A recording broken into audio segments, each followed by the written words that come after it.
If you're looking for a way to jazz up those leftovers and the bits and pieces that you've got left over from your roast dinner, this is a lovely way to use up your meat. I'm using turkey today, so we're going to make a turkey tikka masala. First thing you need to do is heat up a little bit of oil, just a tablespoon or so.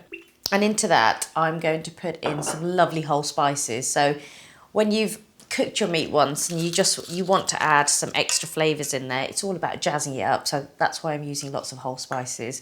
I've got a couple of bay leaves. I'm going to use some cassia bark, which will give a lovely warmth and sweetness to this dish. So I'm just going to crack those in there. I've got a couple of 1, 2, 3, 4, 5 cloves going in, and I'm just going to crack some cardamom into there. So just give it you can either just give it a bash or you can just crack them open. Whenever you're using whole spices, it's all about getting the aromatics to start coming through, so getting the natural oils to come out, which is why you're heating them in some oil just to intensify those flavours. As soon as you can smell the aromatics, you know that you're ready to go in with the next ingredient. So I'm just going to put some cumin seeds in as well.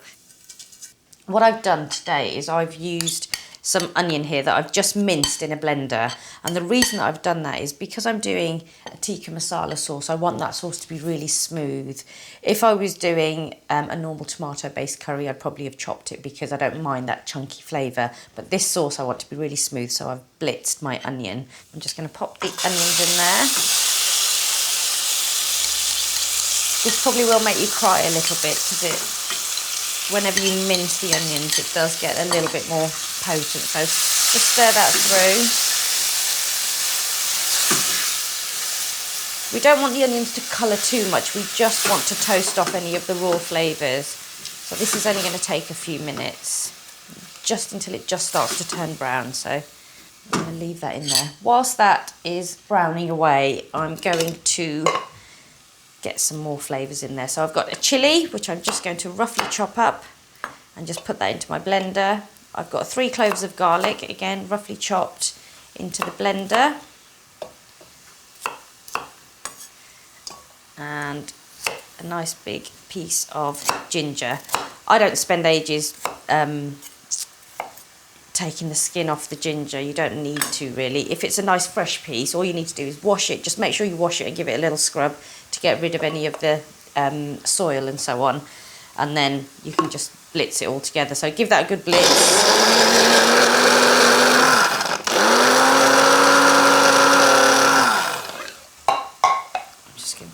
Push that down a little bit and just give it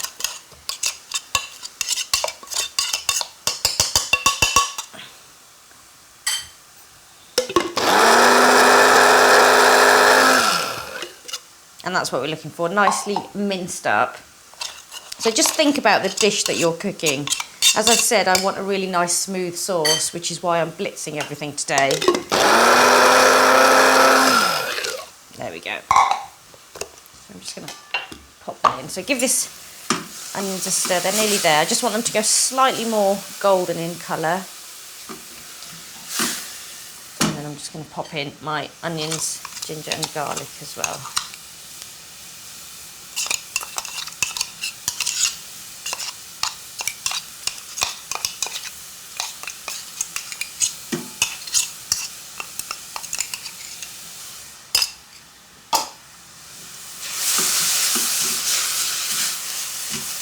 Just be aware that it can catch the back of your throat. So you've got some quite harsh flavours in there.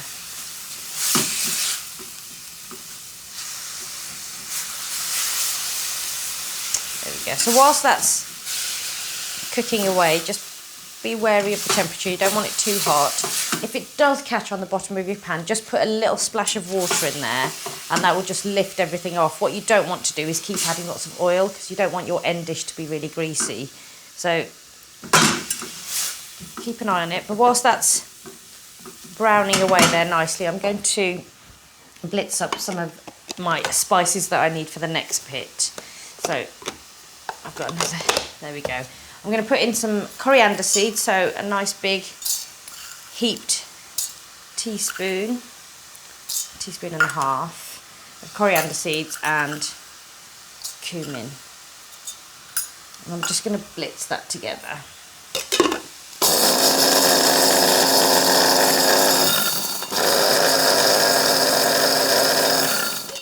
So that's what I'm looking for. My cumin and coriander are blitzed to a nice powder, but it smells really fresh and fragrant. So that's going to go straight in. Whenever you add ground spices to a dry pan like this, just be very, very aware, because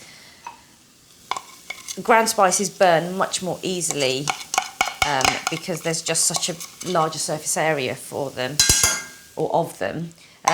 So just be very mindful, because normally you would add your ground spices to a sauce. So into that, I'm going to very quickly put a little bit of chili powder, half a teaspoon of turmeric, and some salt, probably a teaspoon. Give that a stir. What I'm going to do is just toast them very quickly. I've taken the heat right down to the lowest setting, and I'm going to add a little splash of water just to stop those ground spices from burning. Sometimes you can make a paste, just use a little bit of water and put your dry spices into a paste and add that in, just to stop them from burning as well. Right, so it's cooled the pan down. I'm just going to turn that up a little bit. There we go. It's starting to get really fragrant. It's starting to get really aromatic, which is absolutely what a tikka masala is all about. So just as they cook, I'm going to blitz my tomatoes up. So I've got 3 tomatoes here. I like to use fresh tomatoes for this dish, just because, you know, you've gone to the trouble of using all those lovely, wonderful fresh spices, whole, you know, the fresher your ingredients, the better your dish is going to taste. And because your meat's already cooked, we want to infuse lots of great flavours into it. There we go. So just give that a quick blitz.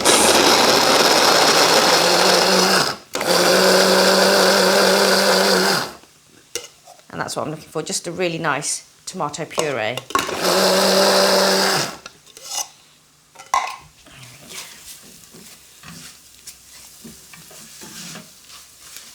So the tomatoes go straight into the dish.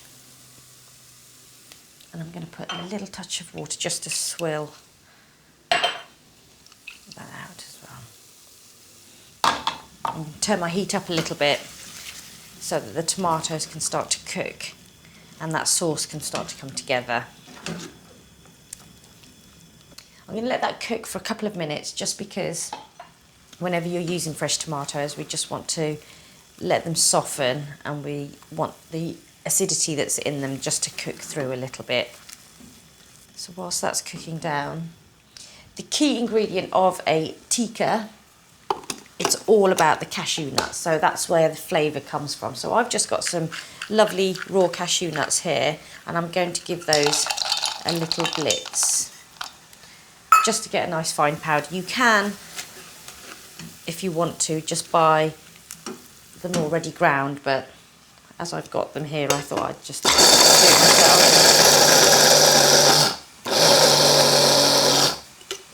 That's what you're looking for, nice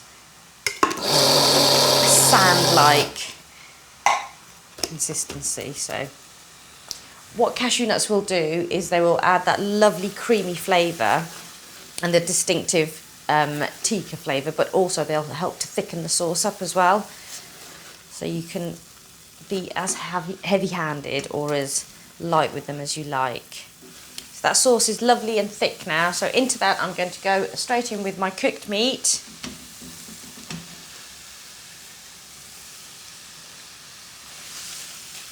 And just stir that to coat all of the meat with a lovely sauce.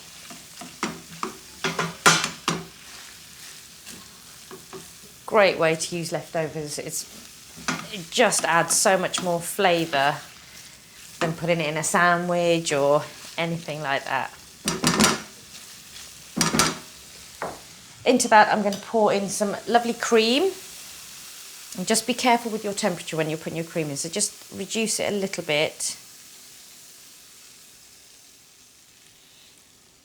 And remember, this dish isn't about watching the waistline. This is more about enjoying yourself and having a bit of decadence.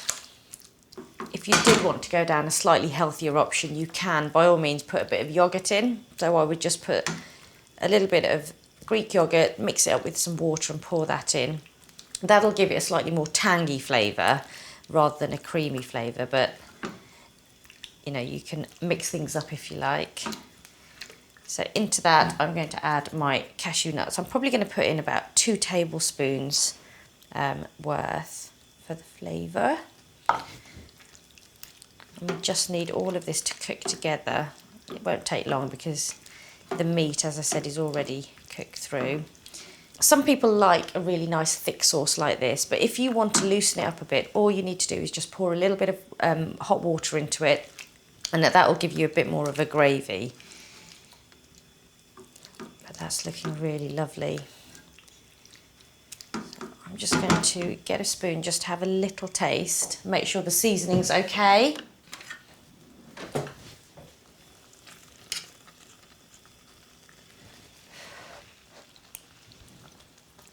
That's pretty good. I think it's fine. For me, I'd probably put a little bit more chilli in there, but it's tasting quite nice.